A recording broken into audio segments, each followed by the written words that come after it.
दोस्तों, मेरे channel updates plus में आप सभी का हार्दिक स्वागत है। तो आज हम जानेंगे कि DSSB PRT का अभी जो पेपर हुआ है हाल ही में, जिसमें लगभग 1169 पद थे, उसकी एक्सपेक्टेड कट ऑफ कितनी हो सकती है। तो मेरा मानना ये है कि अगर आपके 140 नंबर से ज़्यादा हैं तो आप अपनी तैयारी कर लीजिए डॉक्यूमेंट्स की। आपको ई डोजियर के लिए बुलाया जा सकता है। अब ई डोजियर क्या है? जैसे जब भी रिजल्ट आता है तो DSSB जो है जितने पद रहते हैं उसके लगभग 2 गुना कैंडिडेट को ई डोजियर के लिए बुलाता है का क्या मतलब है, आपको अपने डॉक्यूमेंट ऑनलाइन अपलोड करने होते हैं।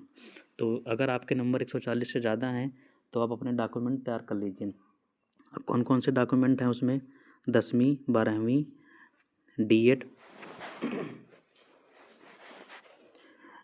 डी.एड हो गया आपका, और NCT का एक सर्टिफिकेट ऑनलाइन बन जाता है। OPT NCT का एक सर्टिफिकेट बनता है कि आपने वहीं से किया है कि नहीं। NCT के सर्टिफिकेट के लिए आपको जो है अपने कॉलेज जाना है, वहाँ से बनवाना है बोनाफाइड सर्टिफिकेट। एक पन्ने का फॉर्मेट होता है, उनसे उसमें लिखवा लेना है, या उसी फॉर्मेट में पूरी डिटेल भरी रहती है, अपना नाम, स्कूल का नाम, सब कुछ भर के उनसे साइन करवा लेना है।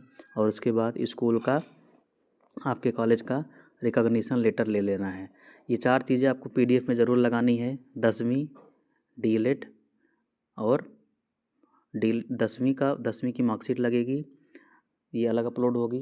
और जो साथ साथ में अपलोड करना है उसमें आपके DLED की मार्कशीट, DLED का प्रमाण पत्र, बोनाफाइड सर्टिफिकेट, और जो है स्कूल का, कॉलेज का रिकॉग्निशन ऑर्डर, ये चारों चीज़ों का PDF बना के आप OPTMRS वेबसाइट पे अपनी प्रोफाइल बना के वहाँ पे अपलोड कर दीजिएगा, ऑनलाइन अपलोड कर दीजिएगा। वो जो है हफ्ते 10 दिन 15 दिन में आपका सर्टिफिकेट वहीं से ऑनलाइन जनरेट हो जाएगा।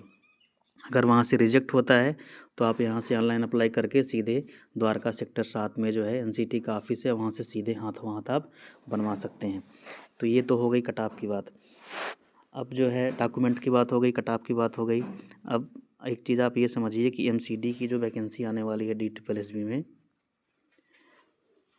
वो लगभग 1100-1200 के आसपास पद हैं। वो इस साल के अंत तक आ सकते हैं। हालांकि स्पष्ट जानकारी तो भाई नोटिफिकेशन के बाद ही मिलेगी, लेकिन आप अपनी तैयारी अभी से शुरू कर दीजिए, क्योंकि DSSB का पेपर जो है वो आसान नहीं होता है। उसमें सबसे ज़्यादा समस्या आती है टाइम मैनेजमेंट की। 20-20 प्रश्न के सेक्शन होते हैं, उनको लाग करके ही आप आगे बढ़ सकते हैं। ये तो आपको पता होगा, 200 प्रश्न 2 घंटे में करना आसान काम नहीं होता। अक्सर लोगों के प्रश्न जो है छूट जाते हैं। तो इसकी तैयारी के लिए सबसे पहले आप DSSB के जितने भी PYQs हैं उनको एकदम लेके अच्छे से कर डालिए, और उसके बाद जो है ऑनलाइन पेपर देकर अपनी स्पीड मेंटेन करिए कि 2 घंटे में आप पूरा पेपर अपना अटेम्प्ट कर पा रहे हैं कि नहीं। तैयारी अभी से जारी रखिए। जिन विषयों पे आपकी पकड़ कमज़ोर है, जैसे कुछ लोगों का मैथ वीक रहता है, रीजनिंग रहता है, सब ज़्यादा टाइम पेपर करने में इन्हीं में लगता है, तो इनको आप इनकी प्रैक्टिस अभी से करिए। यूथ कंपटीशन टाइम्स की जो है DSSB PRT का जो है PYQ का पूरा मोटी सी किताब आती है, उसको ले लीजिए, उसकी व्याख्या पढ़िए, उसमें से प्रैक्टिस करिए, तभी आप 2 घंटे में पेपर कर पाएंगे और अच्छे मार्क्स गेन कर पाएंगे। और तैयारी अभी से शुरू करिए, क्योंकि जब तक कहीं की पर चयन नहीं होता है तब तक हमको अपनी तैयारी जारी रखनी है। और DSSB का पेपर भी जो है टफ आता है। नौकरी तो बहुत शानदार है, लेकिन अभी से आप तैयारी करेंगे तो आपको सफलता ज़रूर मिलेगी। आप सभी का बहुत बहुत धन्यवाद। इसी प्रकार की अपडेट के लिए मेरे चैनल को लाइक, शेयर और सब्सक्राइब ज़रूर करें। धन्यवाद।